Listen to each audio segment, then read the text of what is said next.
सच्चा सुख कौन नहीं चाहता। हर इंसान सच्चे सुख की तलाश में भटकता है, परंतु हमें पता ही नहीं होता, या पता होते हुए भी हम सच्चे सुख के बारे में अनजान बने रहते हैं। तो प्रिय दर्शकों, आप लोगों का स्वागत है मेरे YouTube चैनल अध्यात्म ज्ञान पर। तो शुरू करते हैं आज का ज्ञानवर्धक प्रसंग, सच्चा सुख।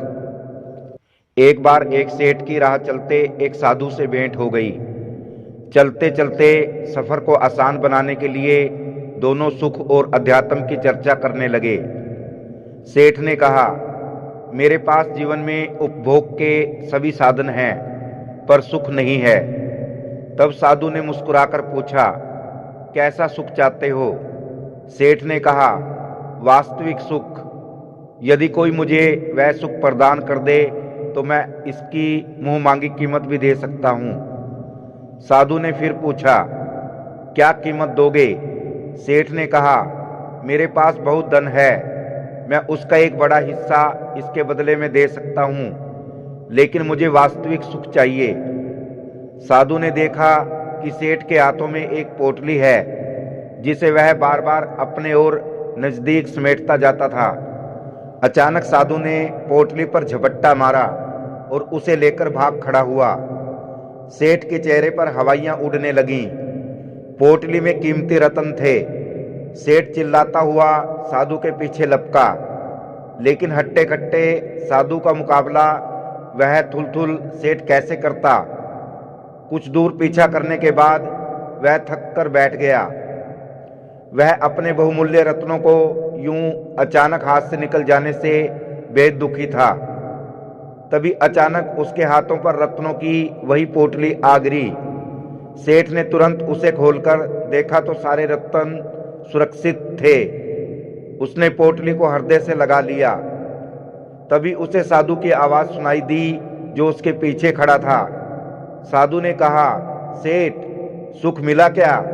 सेठ ने कहा, हाँ महाराज, बहुत सुख मिला। इस पोटली के यूं अचानक चले जाने से मैं बहुत दुखी था, मगर अब मुझे बहुत सुख है। साधु ने कहा, सेठ, ये रत्न तो तुम्हारे पास पहले भी थे, पर तब भी तुम सुख की तलाश में थे।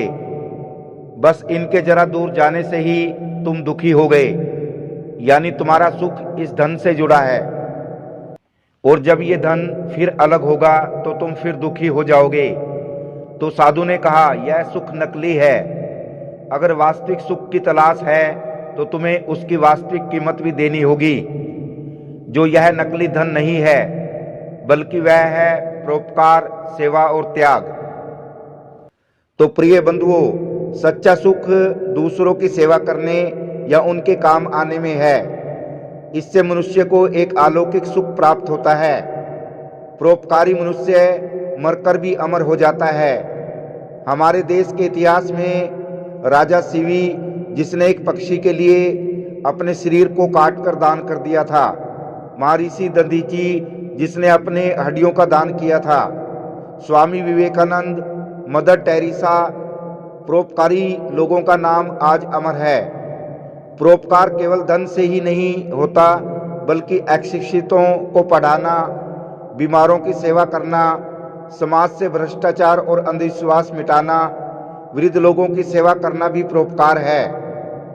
प्रकृति से हमें बहुत कुछ सीखने को मिलता है। सूर्य अपना प्रकाश धरती के प्राणियों को देता है। वृक्ष अपना फल स्वयं न खाकर भूखे लोगों की भूख मिटाने के लिए दान कर देते हैं। चांद अपनी शीतलता का उपहार संसार को देता है। धरती सब कुछ सहकर अपना अन्न जल अपने बच्चों के लिए दान कर देती है। तो बंधुओं, इस प्रकार हमें भी सदैव परोपकार के मार्ग पर चलना चाहिए, जिसमें ही सच्चा सुख छिपा है। तो प्रिय बंधुओं, कैसा लगा आपको आज का प्रसंग? यदि ये प्रसंग आपको पसंद आया हो तो वीडियो को शेयर करना और चैनल को सब्सक्राइब करना।